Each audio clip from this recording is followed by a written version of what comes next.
ಪಾಕಿಸ್ತಾನದಲ್ಲಿ ಐತಿಹಾಸಿಕ ಅಮೆರಿಕ ಮತ್ತು ಇರಾನ್ ಮಾತುಕತೆ. ಮಧ್ಯರಾತ್ರಿಯ ನಂತರವೂ ಮುಂದುವರೆದ ಮಾತುಕತೆ.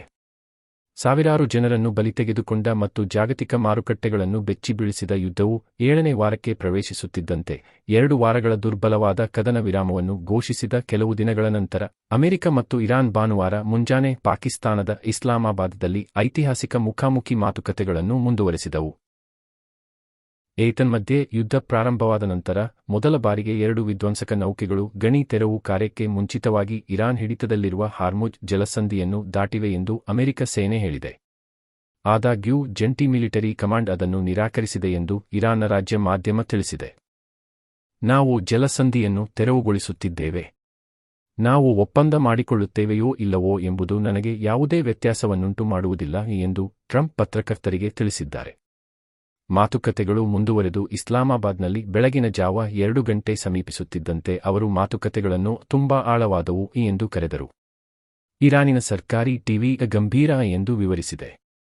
ಉಪಾಧ್ಯಕ್ಷ ಜೆಡಿ ವ್ಯಾನ್ಸ್ ನೇತೃತ್ವದ ಅಮೆರಿಕದ ನಿಯೋಗ ಮತ್ತು ಸಂಸತ್ತಿನ ಸ್ಪೀಕರ್ ಮೊಹಮ್ಮದ್ ಬಗರ್ ಖಲೀಬಾಫ್ ನೇತೃತ್ವದ ಇರಾನಿನ ನಿಯೋಗವು ಈಗಾಗಲೇ ಆಳವಾದ ಭಿನ್ನಾಭಿಪ್ರಾಯಗಳಿಂದ ಮತ್ತು ಲೆಬನಾನ್ನಲ್ಲಿ ಇರಾನ್ ಬೆಂಬಲಿತ ಹೆಜ್ಬೊಲ್ಲಾ ವಿರುದ್ಧ ಇಸ್ರೇಲ್ನ ನಿರಂತರ ದಾಳಿಗಳಿಂದ ಬೆದರಿಕೆಗೆ ಒಳಗಾಗಿರುವ ಕದನ ವಿರಾಮವನ್ನು ಹೇಗೆ ಮುಂದುವರಿಸುವುದು ಎಂಬುದರ ಕುರಿತು ಪಾಕಿಸ್ತಾನದೊಂದಿಗೆ ಚರ್ಚಿಸಿತು. ಲೆಬನಾನ್ನ ಆರೋಗ್ಯ ಸಚಿವಾಲಯವು ಸಾವಿನ ಸಂಖ್ಯೆ 2,000ಕ್ಕೆ ಮೀರಿದೆ ಎಂದು ಹೇಳಿದೆ. 1979ರಲ್ಲಿ ಇರಾನ್ನಲ್ಲಿ ನಡೆದ ಇಸ್ಲಾಮಿಕ್ ಕ್ರಾಂತಿಯ ನಂತರ ಅಮೆರಿಕವು ಅತ್ಯಂತ ನೇರ ಸಂಪರ್ಕವನ್ನು ಹೊಂದಿದ್ದದ್ದು 2013ರಲ್ಲಿ ಅಧ್ಯಕ್ಷ ಬರಾಕ್ ಒಬಾಮಾ ಹೊಸದಾಗಿ ಆಯ್ಕೆಯಾದ ಅಧ್ಯಕ್ಷ ಹಸನ್ ರೂಹಾನಿ ಅವರನ್ನು ಕರೆದು ಇರಾನ್ನ ಪರಮಾಣು ಕಾರ್ಯಕ್ರಮದ ಕುರಿತು ಚರ್ಚಿಸಿದಾಗ. ಒಬಾಮಾ ಅವರ ವಿದೇಶಾಂಗ ಕಾರ್ಯದರ್ಶಿ ಜಾನ್ ಕೆರ್ರಿ ಮತ್ತು ಪ್ರತಿರೂಪ ಮೊಹಮ್ಮದ್ ಜಾವದ್ ಜರೀಫ್ ನಂತರ 2015ರ ಇರಾನ್ ಪರಮಾಣು ಒಪ್ಪಂದದ ಕುರಿತಾದ ಮಾತುಕತೆಗಳ ಸಮಯದಲ್ಲಿ ಭೇಟಿಯಾದರೂ ಈ ಪ್ರಕ್ರಿಯೆಯು 1 ವರ್ಷಕ್ಕೂ ಹೆಚ್ಚು ಕಾಲ ನಡೆಯಿತು. ಬಿಹಾರ ಬಹು ವಾಹನಗಳ ಡಿಕ್ಕಿಯಲ್ಲಿ 13 ಮಂದಿ ಸಾವು. ಬಿಹಾರದ ಕತಿಹಾರ್ನಲ್ಲಿ ಬಹು ವಾಹನಗಳ ಡಿಕ್ಕಿಯಲ್ಲಿ 13 ಮಂದಿ ಸಾವನ್ನಪ್ಪಿ 23 ಮಂದಿ ಗಾಯಗೊಂಡಿದ್ದಾರೆ. ಬಿಹಾರದ ಕತಿಹಾರ್ ಜಿಲ್ಲೆಯಲ್ಲಿ ಶನಿವಾರ ಸಂಜೆ ಬಸ್, ಟ್ರಕ್ ಮತ್ತು ಪಿಕಪ್ ವ್ಯಾನ್ ನಡುವೆ ಡಿಕ್ಕಿ ಸಂಭವಿಸಿ ಕನಿಷ್ಠ 13 ಜನರು ಸಾವನ್ನಪ್ಪಿ 23 ಮಂದಿ ಗಾಯಗೊಂಡಿದ್ದಾರೆ ಎಂದು ಎಸ್ಪಿ ಶಿಖರ್ ಚೌಧರಿ ತಿಳಿಸಿದ್ದಾರೆ. ಪ್ರಾಥಮಿಕ ವರದಿ ಪ್ರಕಾರ ಬಸ್ ಚಾಲಕನ ನಿಯಂತ್ರಣ ತಪ್ಪಿ ಅಪಘಾತ ಸಂಭವಿಸಿದೆ. ನಾವು ಅಪಘಾತದ ಎಫ್ಐಆರ್ ದಾಖಲಿಸುತ್ತಿದ್ದೇವೆ. ಬಸ್ ಚಾಲಕ ಕೂಡ ಚಿಕಿತ್ಸೆ ಪಡೆಯುತ್ತಿದ್ದಾನೆ ಮತ್ತು ಕಾನೂನು ಕ್ರಮ ಕೈಗೊಳ್ಳಲಾಗುತ್ತಿದೆ. ಗಾಯಾಳುಗಳು ಚಿಕಿತ್ಸೆ ಪಡೆಯುತ್ತಿದ್ದಾರೆ ಮತ್ತು ಮೃತರ ಮರಣೋತ್ತರ ಪರೀಕ್ಷೆ ನಡೆಯುತ್ತಿದೆ ಎಂದು ತಿಳಿಸಿದ್ದಾರೆ. जैसा कि आप लोग सब जान रहे हैं, काफी दुखद घटना है. अभी तक हम लोगों को 13 लोगों की इसमें मृत्यु होने की सूचना प्राप्त हुई है और लगभग 27 लोग जो हैं वो इलाजरत हैं पूर्णिया में. ये एक बस और पिकअप के बीच ये भिड़ंत हुई है, जिसमें कि जो बस चालक है अनियंत्रित होने के कारण जो प्रथम दृष्टि ये प्रतीत हो रहा है. इस मामले में हम लोग एक एक्सीडेंटल का एफआईआर भी दर्ज करा रहे हैं और बस जो चालक है वो भी घायल है, उनका भी इलाज हो रहा है और इसमें कानूनी प्रक्रिया जो भी है वो पूर्ण किया जाएगा. इंक्वेस्ट इसमें कराया जा रहा है, पोस्टमार्टम भी हम लोग करवा रहे हैं ताकि जो एक्सीडेंटल रिलेटेड जो मुआवजा होता है वो परिजनों को हम लोग सुपुर्द कर सकें. और साथ ही साथ हम लोग विशेष सहानुभूति रख रहे हैं परिजन के साथ. काफी दुखद घटना है और प्रशासन की ओर से हम लोग पूरी तरह से हर स्टेप पे उनको सपोर्ट करने के लिए तत्पर हैं. तो ये बस कहाँ से? ये बस आपकी आ रही थी पूर्णिया से आ रही थी, पिकअप आपकी भागलपुर से आ रही थी और बाकी ये जांच का विषय है कि बस कहाँ की है. चालक भी शायद बाहर दूसरे डिस्ट्रिक्ट के हैं.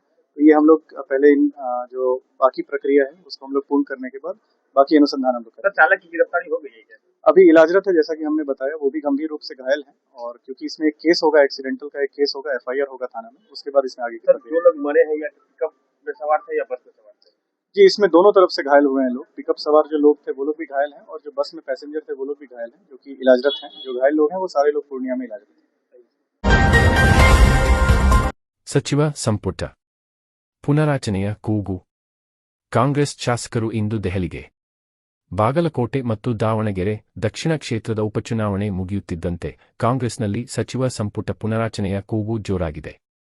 ಈ ಬೇಡಿಕೆ ಮುಂದಿಟ್ಟು ದೆಹಲಿಗೆ ತೆರಳಿ ಹೈಕಮಾಂಡ್ ನಾಯಕರನ್ನು ಒತ್ತಾಯಿಸಲು ಹಿರಿಯ ಶಾಸಕರ ತಂಡ ಸಜ್ಜಾಗಿದೆ.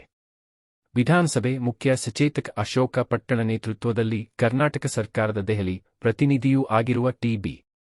ಜಯಚಂದ್ರ, ಎನ್.ಎಚ್. ಕೋನರ್, ಡಿ.ಎಸ್.ಎನ್. ನಾರಾಯಣಸ್ವಾಮಿ ಸೇರಿ 20ಕ್ಕೂ ಹೆಚ್ಚು ಶಾಸಕರು ಭಾನುವಾರ ಸಂಜೆ ದೆಹಲಿಗೆ ಪ್ರಯಾಣಿಸಲಿದ್ದಾರೆ. ಈ ಕುರಿತು ಪ್ರತಿಕ್ರಿಯಿಸಿದ ಟಿ.ಬಿ.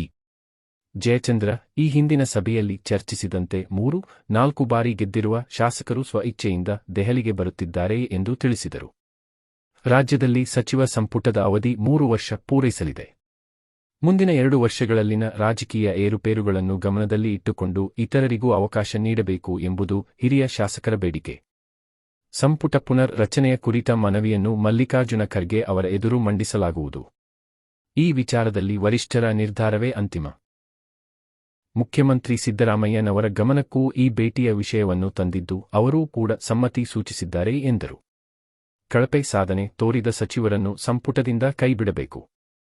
ಕನಿಷ್ಠ 20-25 ಹೊಸ ಮುಖಗಳಿಗೆ ಸ್ಥಾನ ನೀಡುವ ಮೂಲಕ ಸಂಪುಟ ಪುನರ್ ರಚನೆ ಮಾಡಬೇಕು. ಆಗ ಮಾತ್ರ 2028ರ ವಿಧಾನಸಭೆ ಚುನಾವಣೆಯಲ್ಲಿ ಕಾಂಗ್ರೆಸ್ ಮತ್ತೊಮ್ಮೆ ಗೆಲ್ಲಲು ಸಾಧ್ಯವಾಗಲಿದೆ. ಈ ಹಿಂದೆ ಹಿರಿಯ ಶಾಸಕರಿಗೆ ನೀಡಿದ ಭರವಸೆಯಂತೆ ಸಂಪುಟದಲ್ಲಿ ಅವಕಾಶ ನೀಡಬೇಕು ಎಂದು ಹಿರಿಯ ಶಾಸಕರು ಆಗ್ರಹಿಸಿದ್ದಾರೆ.